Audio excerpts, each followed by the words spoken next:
The parlor was being buried beneath the savage atmosphere. When I looked at the clock, I was surprised to find that it was already evening. Had we really spent that much time worrying about needless things, talking with each other, fighting with each other? Feeling bored, I started scratching at my head, when Maria and I made eye contact. I was a little surprised, since I thought she was completely immersed in the TV. 今なら信じるぜ。手紙も殺人もすべてベアトリーチェの仕業だ。いや、むしろ頼むからそうだと名乗り出てほしいぜ。19人目の仕業ってことにさせてくれ。じゃなきゃ俺たち18人はいつまでも互いを疑い合わなくちゃならねえ。これなら19人目の存在を信じる方がマシさ。扉も窓も開けずにじいさまを外へ連れ出すなんて、ベアトリーチェならお茶の子さいさいなんだろう。 Maria, after taking a single short breath, hung her head, and then raised her face again. そうだよ。魔女の前に扉の鍵なんて何の役にも立たないんだよ。ベアトリーチェは72中の全てに精通する。33位のガープは望む相手を望む場所へ瞬時に運ぶ力を与えるし、彼女にとってどのような密室に閉じこもった人間だろうと連れ出すことは難しいことでも何でもないんだよ。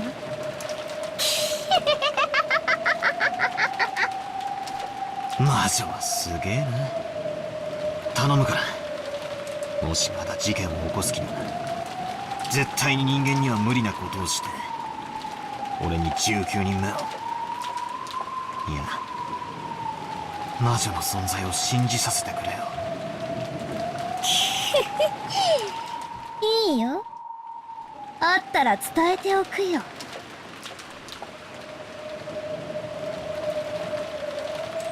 Crap. Nothing's made sense to me for a while now. Just when I want to believe in a 19th person, I deny it. And just when I want to believe that there are only 18 people, I deny that too. Even though I want there to be more than just the 18 people here, I can't accept the existence of that 19th person. In short, even though there are more than 18 people, there are less than 19 people. The number of people in this mansion is 19, bigger than X, bigger than 18. So the number of people can't be represented by an integer. However, it's impossible for there to be anything after the decimal point. You shouldn't be able to show the number of people with anything but an integer. And yet, 19x18. How do you explain the fraction less than 1? It's no wonder. That 19th person was something that couldn't be seen. That's why, since you can only write the number of people as an integer, you couldn't see that person. That which cannot be seen. Because Beatrice has no body. Therefore, she is invisible.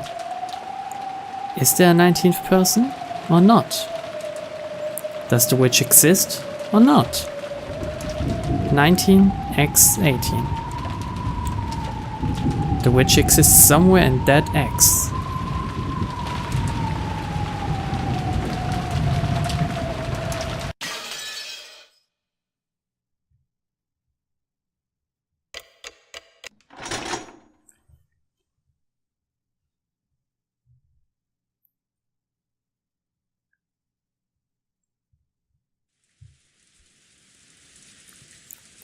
The uncomfortable atmosphere continued even after those two left.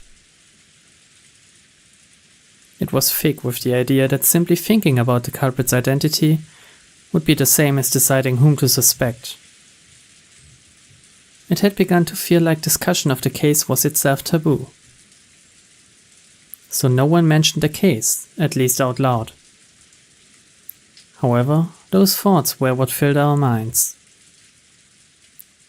All that we couldn't say aloud made our heads feel like they were going to explode. So, at least on the outside, the parlor had once again regained its calm mood. Everything was left unsettled. 少しだけ雨足が弱まった気がするね。まだいっぱい降ってるよ。おー。仮にやんだって、この島には船がねえんだしな。船が明日すぐに来てくれりゃいいんだがよ。洋館バカンさんもうお腹いっぱいだぜ。母さん、明日船はいつ来るのかな。本来なら帰りの船は今日の3時に来てくれることになっていました。先方も台風が過ぎてから来直すと電話をしてくれたでしょうが、あいにく電話は普通ですから。でも向こうも子供の使いではありません。客人の方々の送迎目的だと教えてありますから、おそらく明日の朝一番で、多分9時頃くらいに来てくれるでしょう。It was completely black outside. When I looked at the clock, I realized that it was just past 7. I was starting to get hungry.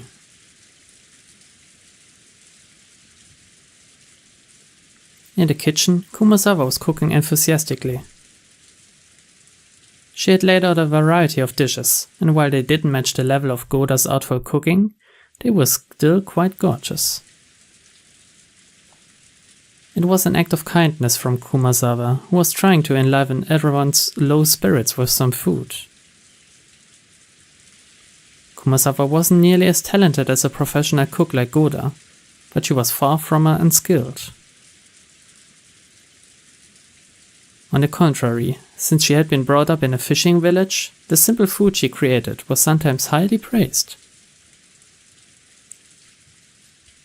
Kanon arranged the food Kumasawa had finished creating on plates under her direction. Kanon also helped in the kitchen sometimes, but since he was rarely placed in that role, he was slightly awkward, even though he tried his best. Self-conscious about the fact that he couldn't cleverly arrange the food, Kanon's expression darkened slightly. But Kumasawa smiled as though everything was fine. きれいに盛り付けられてますよ。カノン君もお上手ですよ。シャノン姉さんだったらもっときれいに。Kanon stopped arranging the food for a bit and hung his head.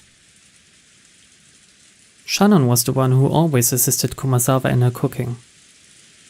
Tonight, Kanon was doing it instead. And as he remembered Shannon's face in her brutal end, he grimaced.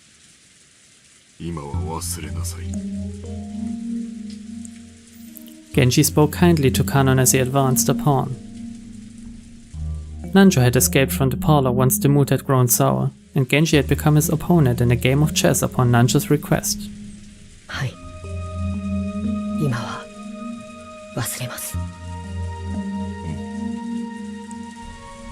それがいいだろ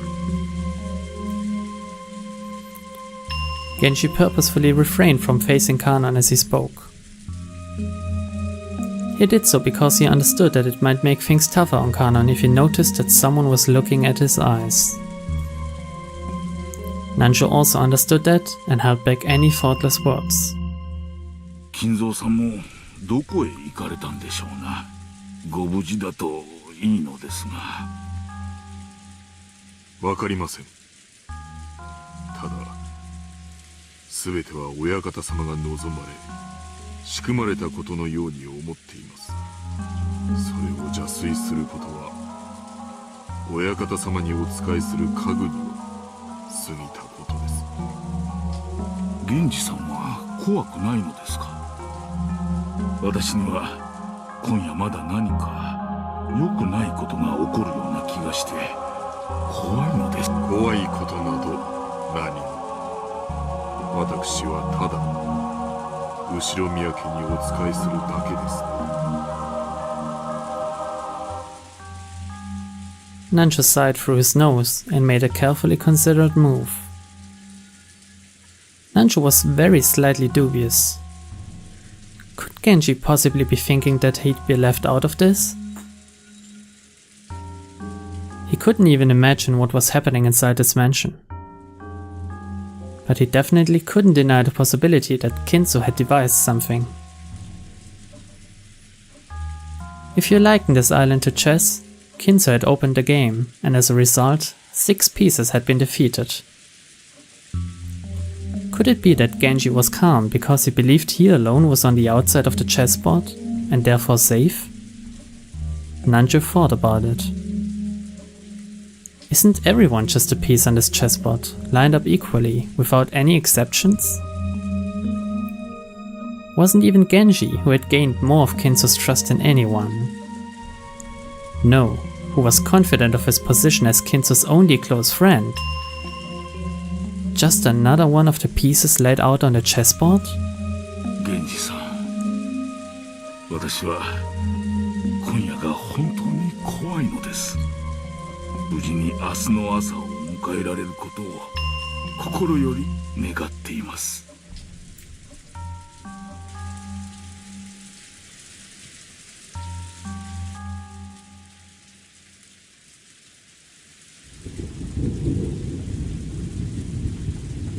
The guest room Eva and Hideyoshi moved into had originally been built to house guests before the guest house construction. So until a few years ago, they had stayed in these rooms every family conference and were very familiar with them. This room was just like a room at a hotel, with a bedroom and a bathroom. So even though they were still shut in, it was far more comfortable than the parlor. やっぱり家族だけだとリラックスできるな。他のみんなも客室にこもって鍵をかけてりゃええんや。夏日姉さんが客間を出るなって威張り散らしてるんだもん。誰も口答えなんてできないでしょ。あの人、ずーっと冷や飯を食ってきたから、兄さんが死んでやっと天下が来たって張り切ってんのよ。まったく、ずうずうしいったらあるしな。まあ、そう言うな。夏日さんもあれで結構頑張っとるんやで。お前もそう突っかからんでもええやないか。さっきのレシートの件も、あそこまでは言い過ぎやで。だってあそこで言わなかったら、もう言うタイミングがないんだもん。Eva, sulking cutely and looking at the television, sat alongside Hideyoshi, who was lying on the bed. でも、こうして二人きりになるのはずいぶん久しぶりよね。そうやな。思えば、わしもお前も老けたもんや。ジョージが生まれてから何もかもがあっという間や。本当にあっという間よ。子供を作るの焦りすぎたかしら。Eva's eyes looked like they were staring off into the distance. Yes, she had thought of it as a once-in-a-lifetime chance.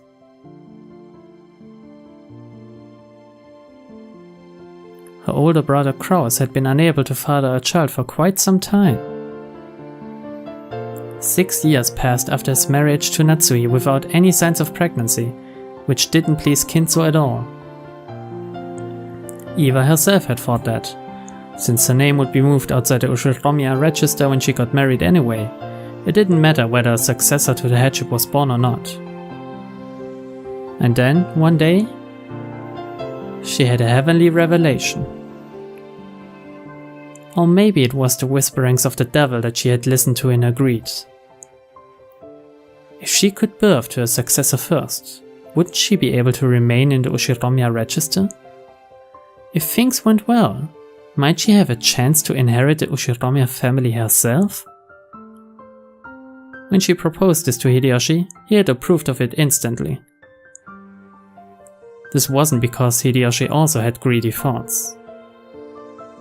For Hideyoshi, who had no close relatives, it was a chance for him to feel once more the long-forgotten thing called family. So when they got married, he hadn't fussed over which last name they were to keep, and had quickly agreed to have his name entered into the Ushiromiya family register. It hadn't been easy to persuade Kinzo, but as his daughter, Eva knew Kinzo's personality well. So, by choosing the time when Kinzo was most dissatisfied with Natsuhi, she was magnificently able to make him accept Hideyoshi as an adopted son-in-law. Looking at Hideyoshi, who had achieved success after starting from nothing, Kinzo might have seen a little bit of himself. He quickly grew to like Hideyoshi and approved his transfer into the Ushiromiya register.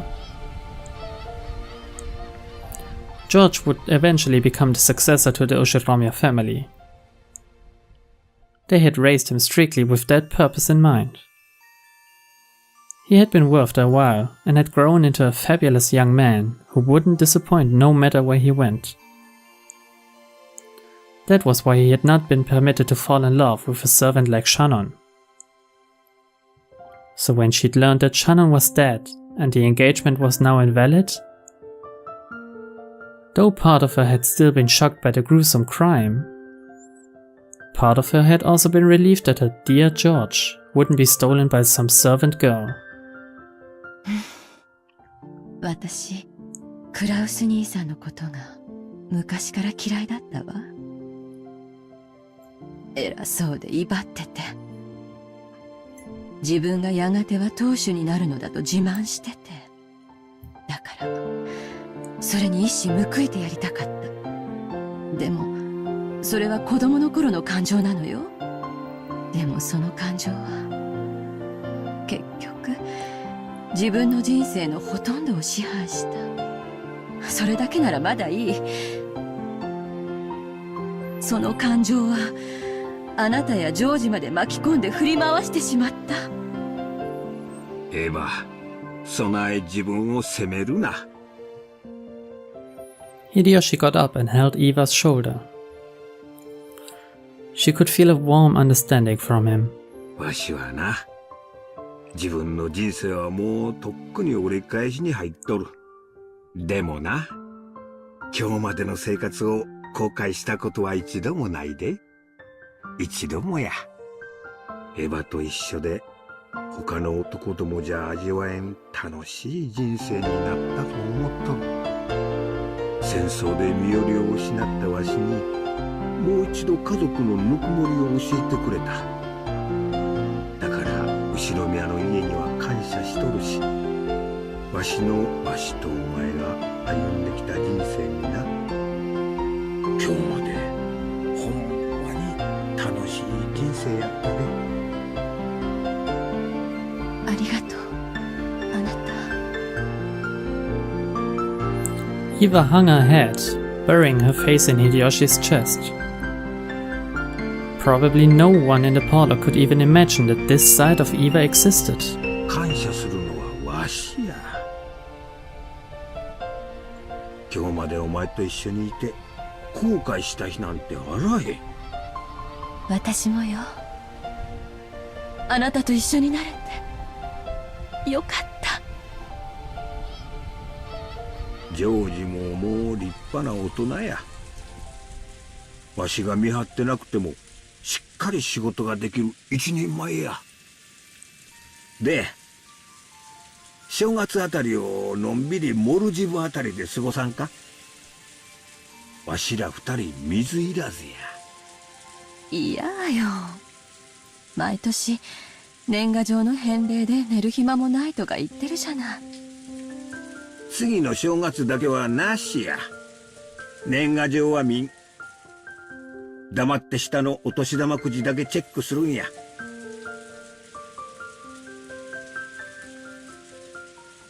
やだ。モルジブでお年玉くじのチェックなんてしたくない。じゃあそいつもなしや。水いらずのんびりでジョージが生まれる直前の新婚時代の続きをちょいとしてみんか。それならいいわね。モルジブはええとこらしいで。なんもない島に美しいサンゴ礁と水上コテージが並んでてな。新婚時代の続きっていつからなの？仕事納めしたらすぐや。旅行店に聞いてみんとわからんが、多分大晦日前には。いや、今すぐがい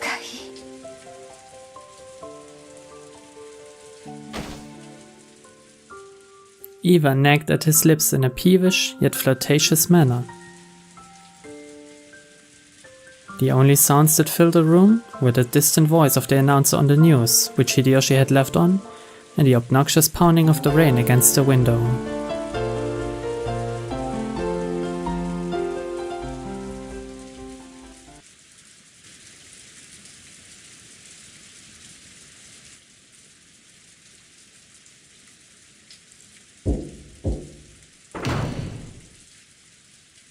There was a knock on the door, and Genshi-san entered. 奥様、お夕食の準備が整いました。お食事はまたこちらでよろしいですか？ええ、ここへ運ばせなさい。南條先生はまだ厨房にいるのですか？はい。次の一手を熟考したいとおっしゃっております。ご安心を。他の使用人たちとご一緒です。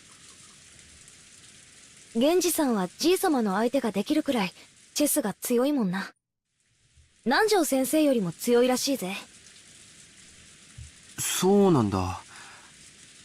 昔相手をしてもらったことがあるけど、あれは勝たせてくれたのかな。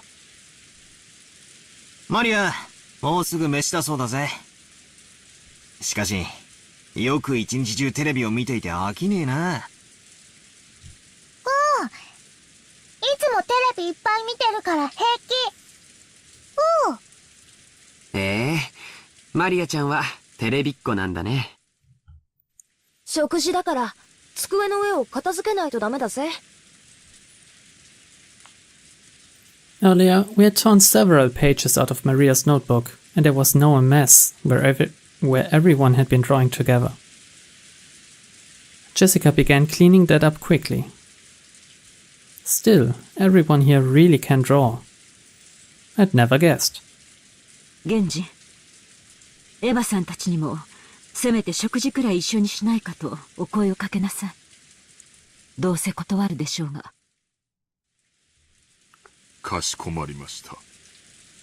お父様の次はエヴァさんですか。つくづく後ろ宮家の食卓には全員が揃いませんね。Natsui felt a headache start throbbing again and lightly held her temples.